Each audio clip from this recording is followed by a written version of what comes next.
Assalamualaikum friends, again I am in a long video and I will teach you about perfect continuous tense। मैंने आपको पिछली video में imperfect tense के बारे में बताया था और इस वीडियो में परफेक्ट कंटिन्यूस के बारे में बताऊंगा। मैंने सब कुछ यहाँ पे पहले ही लिख लिया है ताकि वीडियो लंबी ना हो। आइए जानते हैं परफेक्ट कंटिन्यूस टेंस के बारे में। तो वैसा टेंस जो लंबी अवधि यानी लंबे समय को बताता हो उसे हम लोग परफेक्ट कंटिन्यूअस टेंस कहते हैं। ठीक, तो इसको पहचानने का तरीका क्या है, जहां भी रहा रही रहे प्लस टाइम वहां पे V4 लगाना है, यानी ING वाला फॉर्म लगाना है। ठीक, और इम्परफेक्ट टेंस में भी हम लोग ने पढ़ा जहां भी रहा रही रहे वहां पे V4 लगाना है। लेकिन बस फर्क इतना है कि इस टेंस में टाइम आएगा, रहा रही के बाद टाइम आएगा। ठीक, यानी रहा रही रहेगा प्लस टाइम भी रहेगा। और इम्परफेक्ट टेंस में रहा रही ही सिर्फ था, उसमें टाइम की बातें नहीं हो रही थी। ठीक, तो इस टेंस में टाइम साथ में आएगा जो लंबे समय को दिखाता है। ठीक, जैसे कि जहां पे रहा रही रहे प्लस टाइम वहां पे आपको V4 का यूज करना है। और एक्सिलरी वर्ब प्रेजेंट में आपका हैव बीन या फिर हैज बीन यूज करना है, पास्ट में हैड बीन यूज करना है, और सेल हैव बीन या फिर विल हैव बीन ये फ्यूचर के लिए आपको यूज करना है। ठीक, तो हैव बीन यूज कहां कहां करेंगे, आइए उनके बारे में भी थोड़ा जान लेते हैं। तो हैव बीन का यूज आई, वी, यू, दे या फिर वन एंड प्लस यानी एक नाम से ज्यादा। हैज बीन का यूज करना है आपको ही, सी, इट या फिर वन एंड मतलब एक नाम। ठीक, हैड बीन आपको सबके साथ यूज करना है, I, we, you, they, he, she, it एक नाम रहे या फिर एक से ज्यादा नाम रहे, मोहन रहे या फिर मोहन और सोहन या फिर बहुत सारे नाम भी रहेगा तो वहां पे आपको हैड बीन ही यूज करना है सबके साथ। पास्ट में ये प्रेजेंट का, ये पास्ट का, ये फ्यूचर का। फ्यूचर में आपको सेल हैव बीन या फिर विल हैव बीन यूज करना है। तो हम लोग जानते हैं कि सेल हैव बीन सिर्फ और सिर्फ आई और वी के साथ कर सकते हैं। अगर आप यूज करना चाहें तो विल हैव बीन सबके साथ आप यूज कर सकते हैं। ठीक, तो इसमें क्या आएगा, प्रेजेंट में समय प्लस रहा है आएगा, हैड बीन में भी समय रहेगा प्लस रहा था आएगा। मैंने आपको भी पहले बताया था कि प्रेजेंट को पहचानने के लिए हो आएगा लास्ट में हिंदी वाक्य में, पास्ट को पहचानने के लिए हिंदी वाक्य में यो या फिर थो आएगा, और फ्यूचर को पहचानने के लिए लास्ट में गो आएगा। ठीक, तो यहाँ पे समय प्लस रहा होगा, इस तरह का हो जाएगा। ठीक, अब रहा ये सिंस फोर मैंने क्यों लिखा है, इनके बारे में भी थोड़ी सी चर्चा कर लेते हैं।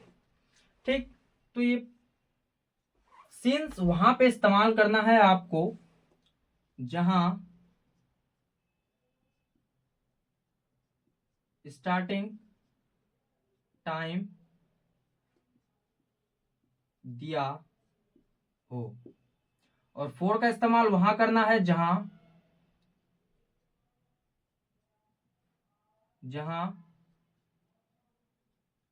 स्टार्टिंग टाइम नहीं दिया हो। ठीक, तो सिंस का इस्तेमाल जहां स्टार्टिंग टाइम दिया हो कि कोई काम स्टार्ट कब हुआ, कोई काम की शुरुआत कब हुई।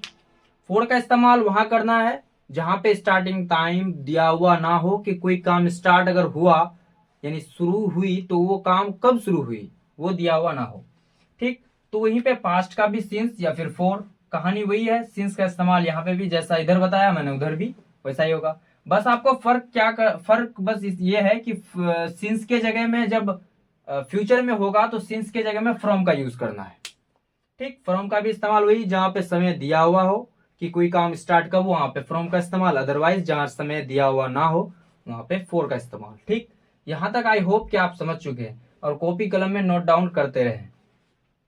अब इनका एक एक उदाहरण लेते हैं और पूरी तरह से समझने की कोशिश करते हैं। जैसे कि सिंस का इस्तेमाल कहाँ यूज होगा, जैसे कि कोई समय दिया हुआ है जैसे कि सोमवार से, मंगलवार से। ठीक, उसके बाद जनवरी से, फरवरी से, 1950 से और 2020 से, 2024 से, जहाँ समय दिया हुआ है। फोर का इस्तेमाल जहां पे स्टार्टिंग टाइम नहीं दिया हो जैसे कि 2 दिन से, ठीक, 2 महीने से, 2 सालों से। ठीक, इस तरह का जब दिया हो तो वहां पे फोर का इस्तेमाल करना है। उदाहरण के साथ समझते हैं, जैसे कि मैं 2 दिनों से पढ़ रहा हूं। ठीक, मैं 2 दिनों से पढ़ रहा हूं तो क्या हो जाएगा, आई पढ़ रहा हूं, रहा के बाद हो आ रहा है यानी इसमें आएगा तो हैव बीन, आई के साथ हैव बीन लगेगा तो क्या कर देंगे, आई हैव बीन। अब पढ़ना V4 यानी रीडिंग, क्या आ जाएगा, I have been reading.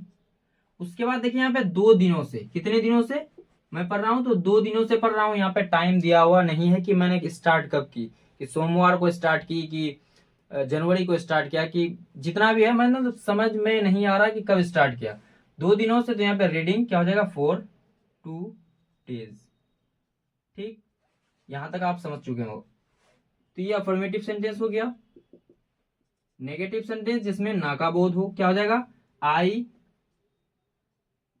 Have been, sorry I have not been, क्या हो जाएगा, रीडिंग फॉर 2 days।